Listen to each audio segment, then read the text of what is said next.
जिंदगी वो दरिया है जिसकी तेज लहरों में आदमी को बहना है। आने जाने वाले सब मौसमों में रहना है, मौसमों में रहना है। वक्त की हथेली पर आसमान ने जो लिखा तारना अगर चाहे फिर भी टल नहीं सकता। दूसरा कोई भी हो आदमी की किस्मत का रुख बदल नहीं सकता, साथ चल नहीं सकता। जिंदगी वो दरिया है, कहीं गुल खुशबू जुगनू, कहीं दिल सहरा बादल सरगम, कहीं जिला और कहीं पे है चट्टान इंसान, चट्टान चट्टान।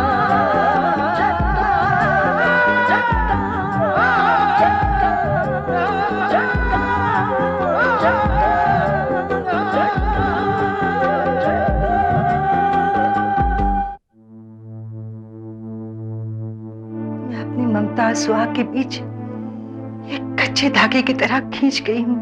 हम कमल चोपड़ा के यहाँ गए थे। क्या कहा उसने? उसने हमारे वारिस को बद्दुआएं दी। मैं आपकी बीवी हूँ। 7 फेरे लेकर तुम मेरी पत्नी नहीं शमशेर राज की बहू बन गई हो। जहर नहीं है, खा लो, शुभ अवसर है, बाप बन गए हो।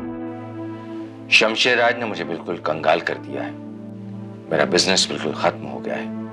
तू दादी बन गई है माँ, तू दादी बन गई है, लेकिन तू अपने पोते की सूरत कभी नहीं देख पाएगी। मुझ पर जो बीत रही है उसे मैंने अपनी किस्मत का लिखा समझकर कबूल कर लिया है। किसी से कोई शिकायत नहीं है, लेकिन माँ जी और बाबूजी की परेशानी देखकर बहुत दुख होता है। दोनों अपने पोते की सूरत देखने के लिए तरस रहे हैं और मुझसे आस लगाए बैठे हैं कि मैं उनके अरमान पूरे कर दूंगी। तुम अल्लाह से दुआ मांगती रहो कि वो विशाल के दिल में तुम्हारे लिए भरपूर मोहब्बत पैदा कर दे, उसे तुम्हारी तरफ फेर दे।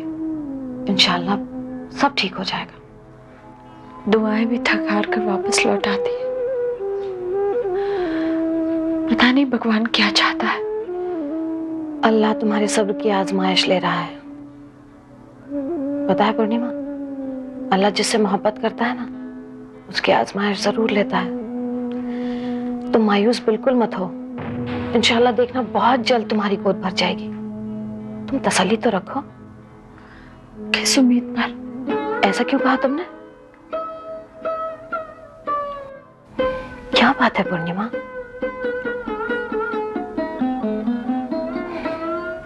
इधर देखो, मेरी आंखों में देखो। कभी तो सिर्फ एक बार। आपने मेरी बात का जवाब नहीं दिया। हम जवाब दे चुके हैं गायत्री, ये मुमकिन नहीं है। क्या मुमकिन नहीं है? हम आरती को नहीं ढूंढ सकते। आरती को नहीं, या आपने उस पोते को जिसकी याद में आप रात रात भर जागे हैं, जिसकी तमन्ना में आपने अपने बेटे से लड़ाई मोल ली है, जिसकी आरज़ू में आपने अपना सब कुछ दांव पर लगा दिया है। गायत्री, हम कम परेशान नहीं है जो तुम इनमें इजाफा कर रही हो। हमें अपने हाल पर छोड़ दो, तुम जाओ। हम कुछ पल अकेला रहना चाहते हैं, जाओ। कहीं ऐसा न हो आपका ये अकेलापन पूरी जिंदगी पर हावी हो जाए। है? तुमने ये बद्दुआएं देना कब से सीखा?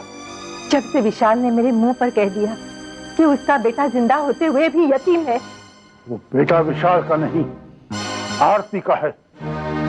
आरती से हमें इस कदर नफरत है कि आरती तो क्या, हम अपने पोते की शक्ल भी नहीं देखना चाहते। हमारा दिल भर गया है गायत्री, भर गया है हमारा दिल। तुम समझती क्यों नहीं?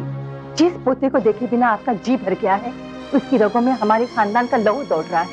वो हमारा वंश है, हमारा कुल है, इस घर का चिराग है, जिससे सदियों तक और चिराग जलते रहेंगे। नहीं, वो आरती का बेटा है। और आरती एक पेशेवर डांसर है। वो नाचने गाने वाली औरत है।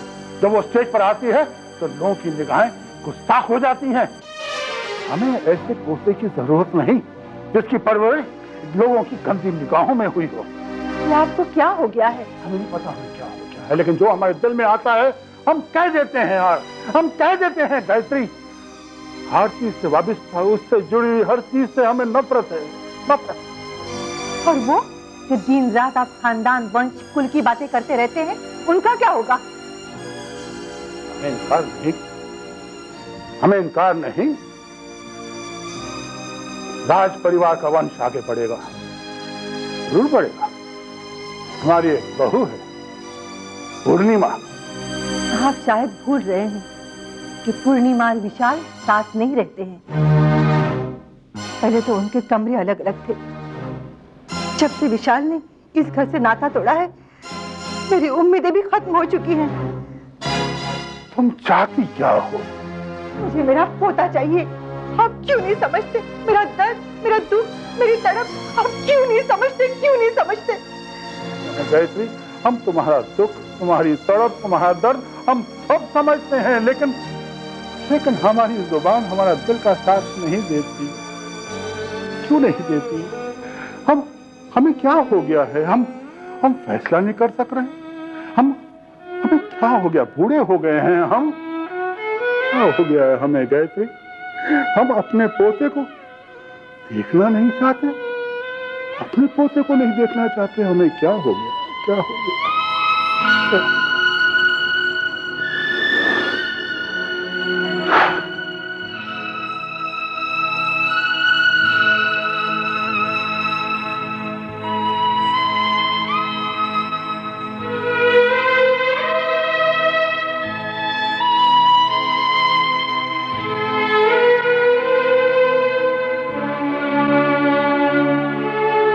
सब ठीक हो जाए,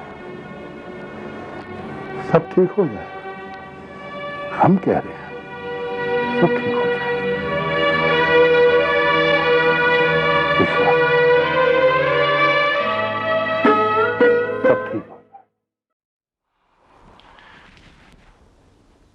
खाना लगा दूं? नहीं, मुझे भूख नहीं है। खान साहब, कई दिनों से आप ठीक तरह से खाना नहीं खा रहे हैं। इस तरह से तो आप बीमार पड़ जाएंगे। मैं बहुत परेशान हूं सारा बीबी, मुझे कुछ अच्छा नहीं लगता है। सारी परेशानी की वजह मैं हूं खान साहब। मेरा साया आपकी पुरसुकून जिंदगी पर पड़ गया। मेरी वजह से आपका सुख चैन हराम हो गया है। ऐसी बातें करके क्यों अपना मेरा दिल दुखाती है? कसूर हम दोनों में से किसी का नहीं है, हमारा नियत साफ है। लेकिन लोग तो कुछ और ही कह रहे हैं ना। क्या फर्क पड़ता है? फर्क पड़ता है खान साहब। जब से कमल ने जहरीली बातें हम दोनों के बारे में फैलाई हैं, पल भर के लिए भी हम दोनों चैन की सांस नहीं ले पाए। हाँ सारा बीवी, हम दोनों का जिंदगी एक ऐसे मुकाम पे आके रुक गया है जहां से आगे कोई रास्ता नहीं है। सिर्फ जिल्लत और रुसवाई का अंधा कुआं है। ये कुआं पाटा भी तो जा सकता है। कैसे? अगर मैं ये घर छोड़कर चली जाऊं। ये बात अब पहले भी कह चुकी है और रुक गई थी। अगर आप जाना चाहती हैं तो बेशक जाइए, मैं रोकूंगा नहीं। लेकिन इस बात का क्या जमानत है कि वहां आप पे कीचड़ नहीं उछाला जाएगा? क्यों? ऐसा क्यों कहा आपने? क्योंकि आपने खुद कहा था, लोग बेवाओं के बारे में बात करते नहीं तकते।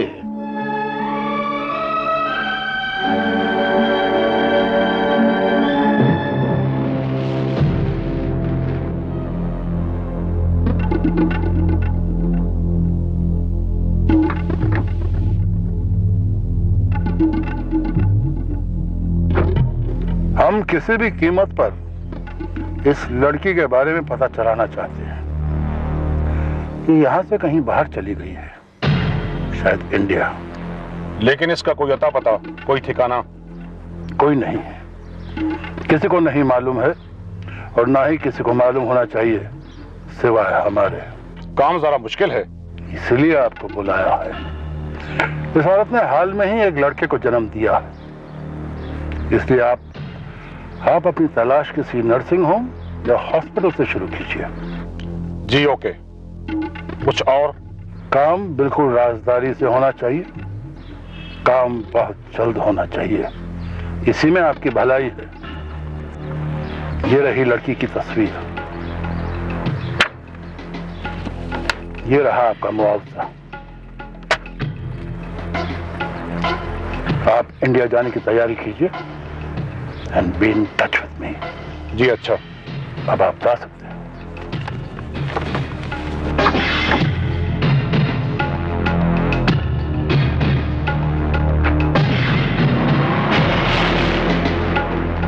हाँ चलो, ये सबक तो याद हो गया। अब दूसरा सबक याद करते हैं।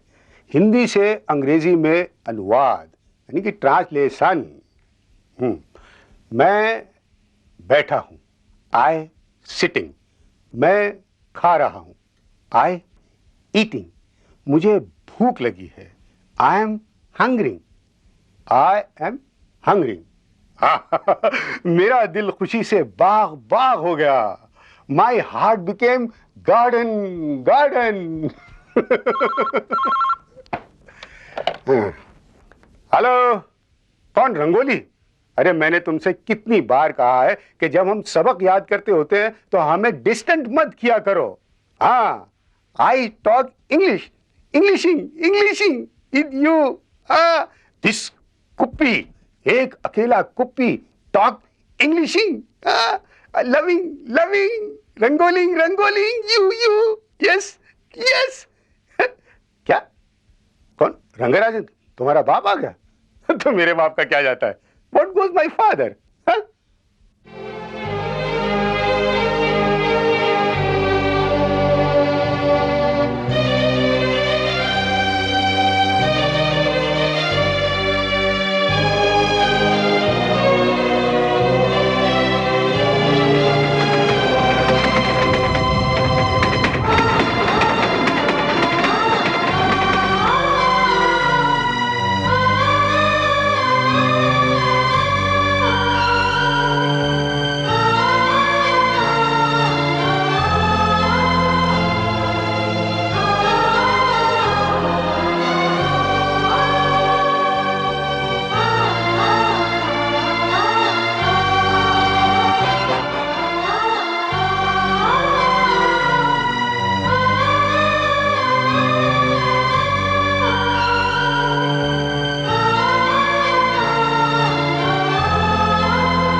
तुम्हारा ये फैसला जज्बाती है सारा।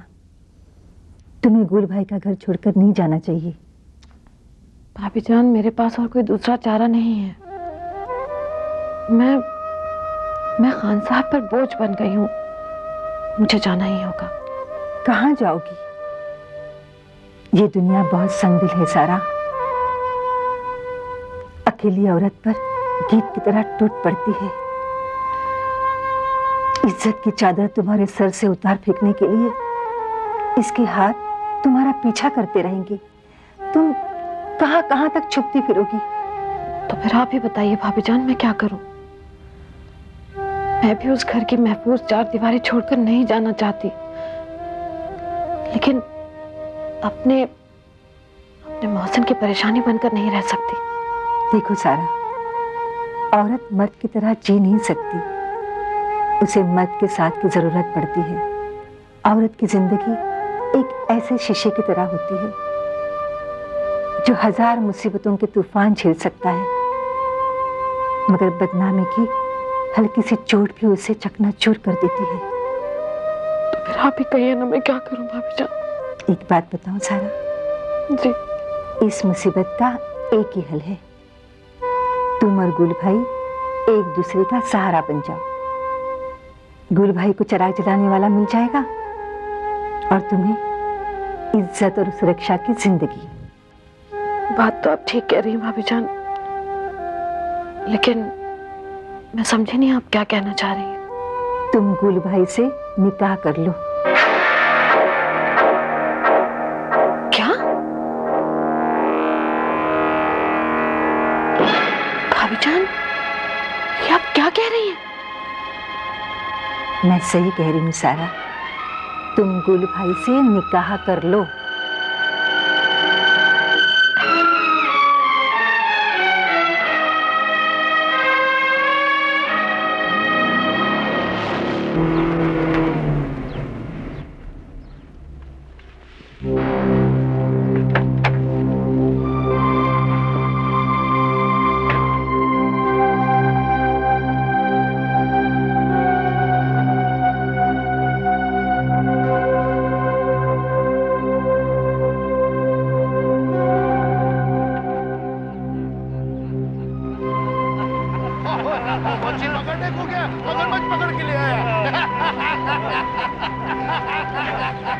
आदाब गुल भाई साहब। वालेकुम अस्सलाम। तुम यहाँ कैसे है? आपकी खैरियत जानने के लिए। कैसे हैं आप? शैतान की तमाम कोशिशों के बावजूद सलामत हूँ। अल्लाह की रहमत मुझ पे है। बेशक बेशक, अल्लाह की रहमत का साया तो गुनहगारों को भी पनाह देता है। क्या मतलब है तेरा? अब देखिए ना, आजकल इतना बुरा जमाना आ गया है गुल भाई कि गुनाह और गुनहगार दोनों ही पनप रहे हैं। अब आप अपनी मिसाल ले लीजिए, आप और सारा। चुप करता कि जबान? खान साहब बस करें खान। अरे बख्तर देते ही तुम चुप करने को बोलता है, बोल नहीं लो। अरे जोड़ बुलाई, वरना शैतान की जबान को मैं खींच के छोड़ेगा। ये समझ तक गए अपने आप को। मेरी जबान खींचने के बावजूद लोगों की जबान नहीं बंद करा पाएंगे आप। हर जबान पे आपके इश्क के चर्चे हैं। अरे लोग मत देख लूंगा, तू अपने आप को समझ तक है अपने आप को। छोड़े खान साहब, बात खामा में और बढ़ जाएगी। बर्बाद कौन करता है? ये खानदान चुप नहीं करेगा, मैं इसको जबान काट के रख देगा। ये किस्सा तो तभी खत्म होगा खान साहब जब आप सारा बीबी से शादी करेंगे। बिल्कुल, यही तो मैं कह रहा हूँ। एक परहेजगार मुसलमान किसी औरत के साथ नाजायज ताल्लुकात रखे, ये जेब नहीं देता इनको। चुप चुप कर जा। पाख्ता मनोरथ पे इल्जाम लगाता है, तेरी जबान जल जाएगी। जाइए साहब जाइए, आपके लिए बहुत बुरा होगा। जाता हूँ। जाओ। लेकिन आप लोग भी इन्हें समझाने की कोशिश करिए कि शराफत की आड़ में बेहयाई करना इस उम्र में जेब नहीं देता, समझे? आप क्यों बिगड़ना है खान साहब? गलती तो आपकी है। क्या तुम लोग भी सब इसके साथ देगा? या तो आप उस औरत से शादी कर लें या उसको घर से निकाल दें। सही है ना, समझे आप? या तो उससे आप निकाह करें। एक मुसलमान आदमी को ऐसा बात अच्छा नहीं लगता। कम से कम ठंडे दिमाग से आपको भी सोचना चाहिए ना। एक मुसलमान आदमी के साथ एक गैर औरत रहते हैं तो क्या ये अच्छी बात है? जो भी कहते हैं ना आपकी भलाई के लिए कहते हैं, तो ये झगड़े से कोई फायदा नहीं है। झगड़े करने से हालात और भी बिगड़ सकते हैं। समझने की कोशिश करो, ठंडे दिमाग से सोचो।